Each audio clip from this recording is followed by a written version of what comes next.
بسم اللہ الرحمن الرحیم۔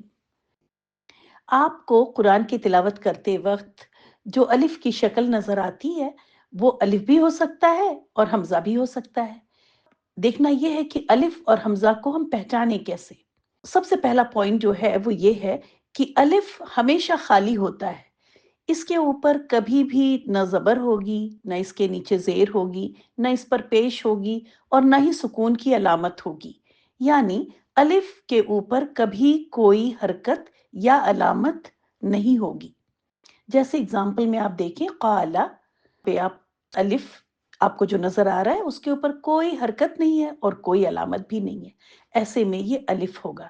اور کفرو میں بھی آپ دیکھیں، یہ جو آپ کو الف کی شکل نظر آ رہی ہے یہ الف ہی ہے، کیونکہ اس کے اوپر نہ کوئی حرکت ہے اور نہ کوئی علامت۔ اب دیکھتے ہیں حمزہ۔ جس الف پر کوئی حرکت یا علامت ہو پھر وہ الف نہیں رہتا، پھر وہ حمزہ ہوتا ہے۔ ٹھیک ہے، آپ جیسے اکبرو میں دیکھیں، اس میں جو آپ کو الف کی شکل نظر آ رہی ہے اس کے اوپر زبر ہے، ایسے میں یہ اب الف نہیں ہے بلکہ حمزہ ہے۔ تأکلو میں جو الف کی شکل آپ کو نظر آ رہی ہے اس کے اوپر آپ کو سکون کی علامت نظر آ رہی ہے، ایسے میں اب یہ الف نہیں ہے، حمزہ ہے۔ اور آخری مثال جو ہے ملجا، اس میں آپ دیکھیں جو الف کی شکل ہے اس کے اوپر زبر کی حرکت نظر آ رہی ہے، تو اب یہ الف نہیں حمزہ ہے کیونکہ اس پر حرکت آ گئی۔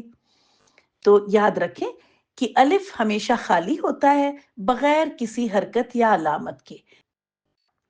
دوسرا پوائنٹ یہ ہے کہ الف کبھی کسی لفظ کے شروع میں نہیں آئے گا۔ اگر آپ کو الف کی شکل کسی بھی لفظ کے شروع میں نظر آ رہی ہے تو آپ کنفرم ہو جائیے یہ الف نہیں ہو سکتا بلکہ حمزہ ہی ہے۔ کیوں؟ کیونکہ الف کبھی شروع میں آتا ہی نہیں ہے۔ الف لفظ کے درمیان میں آ سکتا ہے یا آخر میں آتا ہے، جیسے آپ قالا میں دیکھیں، یہاں پر لفظ کے درمیان میں ہے اور کفرو میں لفظ کے آخر میں ہے، جبکہ حمزہ لفظ کے شروع میں، درمیان میں یا آخر میں کہیں بھی آ سکتا ہے۔ مثال دیکھیے، اکبرو میں یہ حمزہ شروع میں ہے، تأکلو میں حمزہ تا کے بعد یعنی لفظ کے درمیان میں ہے، اور ملجا میں حمزہ لفظ کے آخر میں ہے۔ تو یہ ہو گیا الف اور حمزہ کا فرق۔ الحمدللہ۔ السلام علیکم ورحمۃ اللہ وبرکاتہ۔